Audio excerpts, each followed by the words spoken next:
If there's a bird that can catch the attention of even the non-birder, it's the pileated woodpecker. As a matter of fact, it can be a great beginner bird into birding since they are so recognizable and easy to watch without the aid of binoculars. Pileated woodpeckers are on the list of birds who will visit feeders, although their visits aren't as frequent as it is with other birds. But when suet is involved or during the dead of winter, they sometimes show up to enjoy an easy meal. With such a commanding appearance, one wouldn't think this character to be timid. But that's just how a lot of people describe them, shy and easily startled. This one was so timid it wouldn't mess with a mourning dove.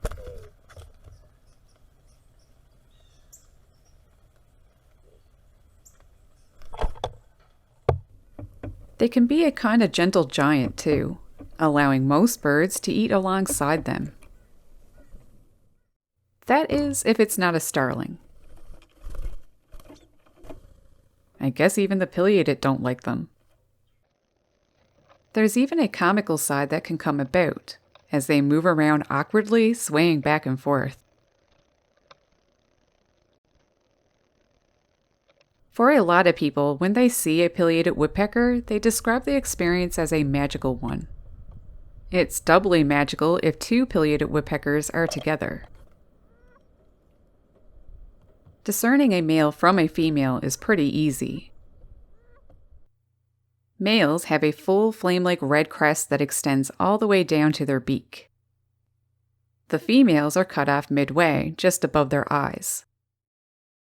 Another thing is the red mustache, or malar, which only males have. Either or, both are quite distinct looking, with their white and black face striping that is set off by the prominent red crown of feathers. One thing about this woodpecker is that they are quite unique when compared to others. Seeing a downy, northern flicker, or red-bellied woodpecker doesn't cause one to think of prehistoric creatures.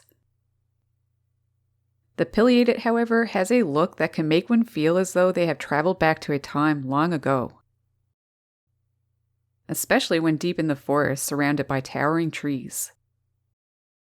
Even the calls they make have an ancient feel to them. It's easy to imagine for a moment being in a different time.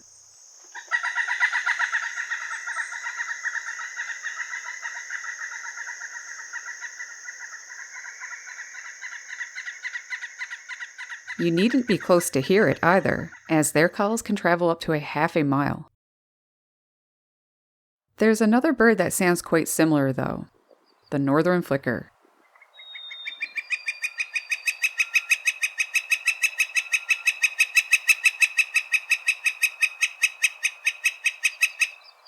However, pileated woodpecker calls are more resonant and not as even-toned as the flickers.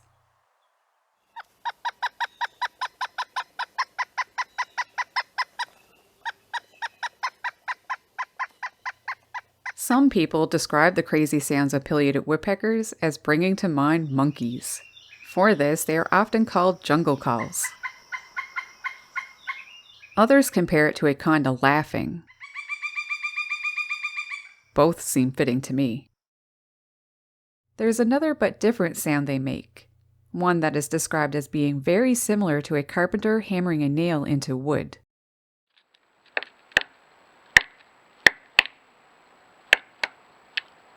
The sound can be fairly loud, and usually alerts people to the presence of a pileated.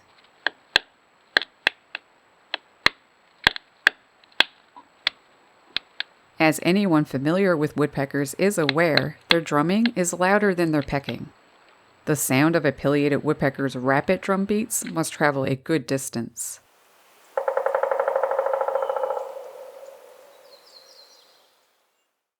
I guess that's not surprising with a bill as large as theirs.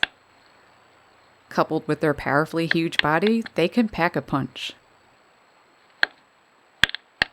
Sometimes it's not their sounds that notifies a person of one, but the fine handiwork they leave behind.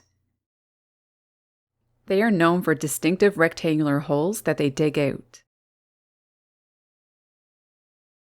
While it may look destructive, in actuality, the pileated is doing good pest control work. Trees like this are usually dying or infested by wood-boring beetle larvae that destroy them. This is what pileated woodpeckers eat. Sometimes that can happen to people's homes, too. Seeing a pileated poking at your house might be a good indicator that some maintenance is due. Pileated woodpeckers also drill holes in trees for roosting and for raising their young. Leaving dead trees up in your yard, if safe and possible without any problems, can be a great way to help these birds out. Doing this can also offer an intimate look into how they raise their nestlings. Once the young are big enough to look at the hole, their cute disheveled heads and antics can offer some good entertainment.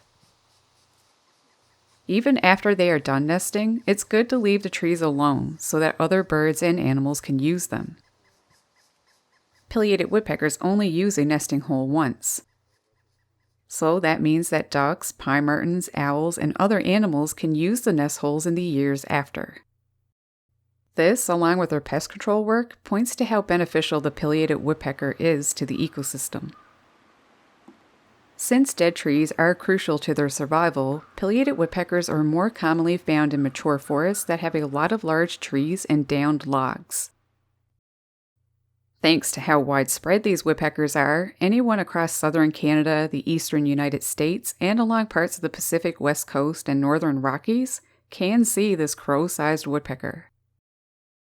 When people do see a pileated woodpecker for the first time, they are taken aback by its large size, often exclaiming, "Good God!"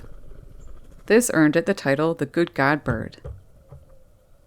That's pretty appropriate since they measure between 16 and 19 inches in length. They are considered the largest living woodpecker in North America, but that wasn't always the case, and there's a little controversy over this. In the cypress swamps and bottomland forests of the southeastern United States lived the Ivory-billed Woodpecker. In Mexico lived the Imperial Woodpecker.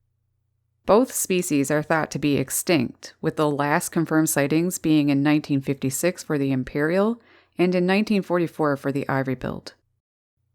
The Ivory-billed was bigger than the pileated by a couple of inches, and the Imperial was a little bit larger than the Ivory-billed.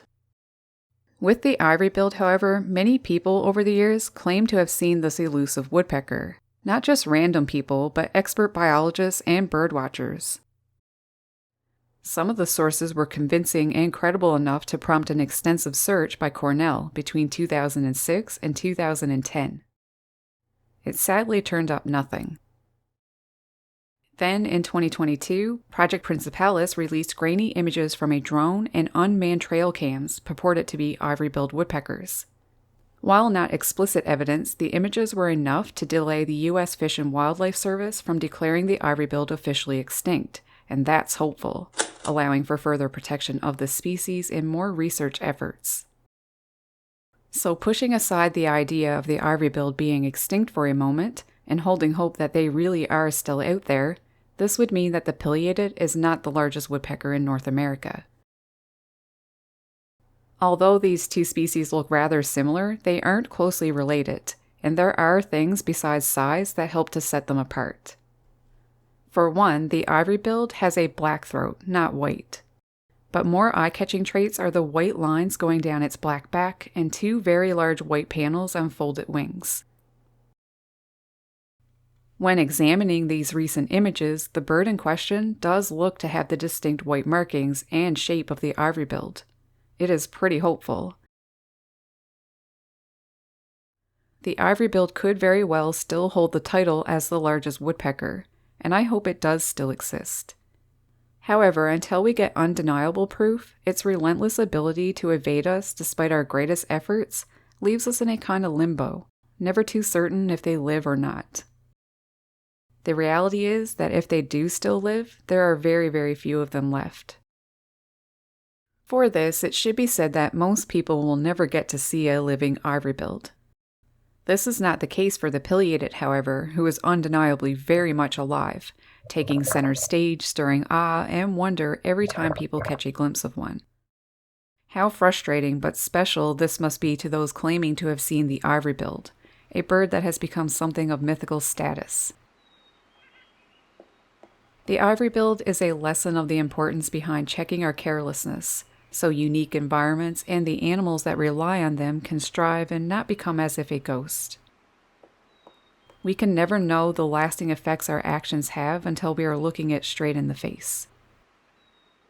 And the pileated woodpecker almost ended in a similar fate.